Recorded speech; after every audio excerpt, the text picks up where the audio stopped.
বের করেছেন পেয়েছেন এবং আমরা দেখতে পাচ্ছি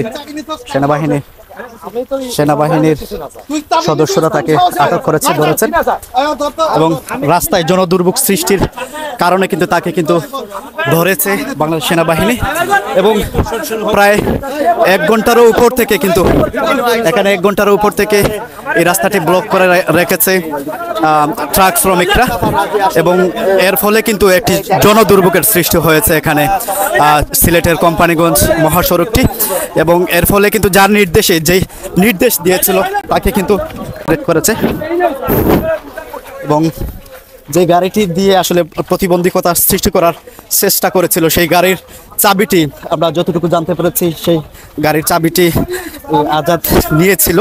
প্রায় ঘন্টার উপর থেকে কিন্তু রাস্তাটি ব্লক রয়েছে এখানে পুলিশের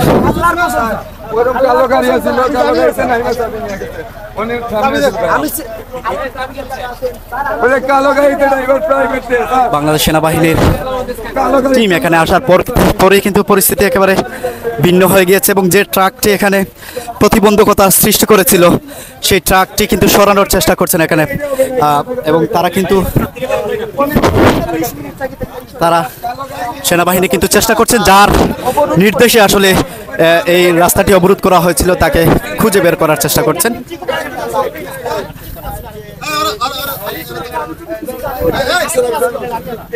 তাকে কিন্তু ধরার চেষ্টা করছেন সেনাবাহিনী এবং প্রায় 2 ঘন্টা ব্যাপী কিন্তু এই রাস্তাটি সড়কটি অবরোধ করে রেখেছে ট্রাক শ্রমিকরা। এর ফলে কিন্তু এখানে একটি জনদুর্ভোগের সৃষ্টি হয়েছে।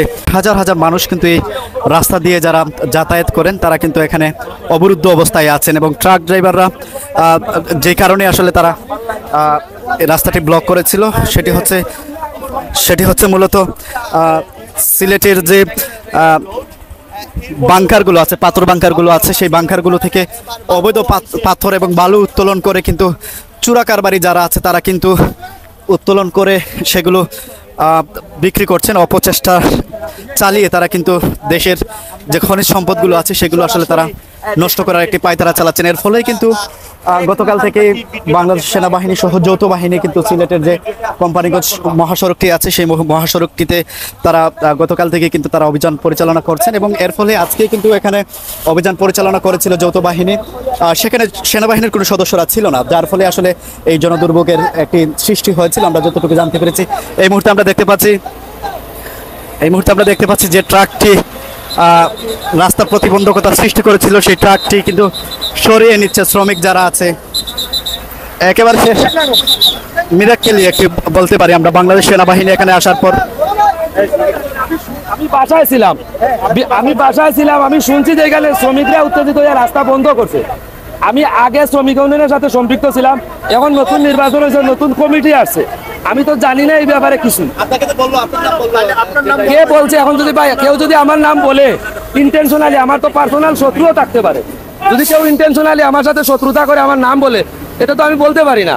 এদিন আমার পরনের লঙ্গি আপনারা ক্যামেরাটা নিয়েছিলাম দেন, আমি ঘুমের মধ্যে ছিলাম রাত্রে বাসায়। আমি এখানে খবর পাই যে শ্রমিকরা বিশৃঙ্খলা করতেছে, এক সময় ছিলাম শ্রমিক ইউনিয়নে, যার কারণে আমি এখানে আসছি। অরিজিনালি এই বিষয়ের সাথে আমার কোনো সম্পৃক্ততা নাই।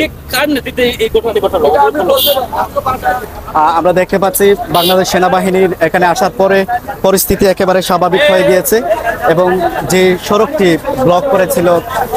ব্লক করেছিল ট্রাক ড্রাইভাররা তারা কিন্তু সেই ব্লক থেকে কিন্তু মুক্তি পাচ্ছে। প্রায় শত শত গাড়ি কিন্তু দুপাশে আটকা পড়েছিল এবং যেমনটি আসলে বলেছি গতকালকে কিন্তু যৌথ বাহিনীর অভিযান পরিচালনা করেছিল সিলেটের যে বাইপাস এলাকাটি আছে এবং সেই ধারাবাহিক অভিযানের অংশ হিসেবে আজকে কিন্তু এখানে যৌথ বাহিনীর পুলিশ এবং আনসারের একটি টিম আমরা দেখেছি এবং এখানে ম্যাজিস্ট্রেটের নেতৃত্বে এখানে তারা অভিযান পরিচালনা করেছিল। মূলত অবৈধ পাথর বালু যারা আসলে চুরি করে যে বালুগুলো এবং পাথরগুলো বিক্রি করছে সেই গাড়িগুলোকে তারা ধরার চেষ্টা করেছিল এবং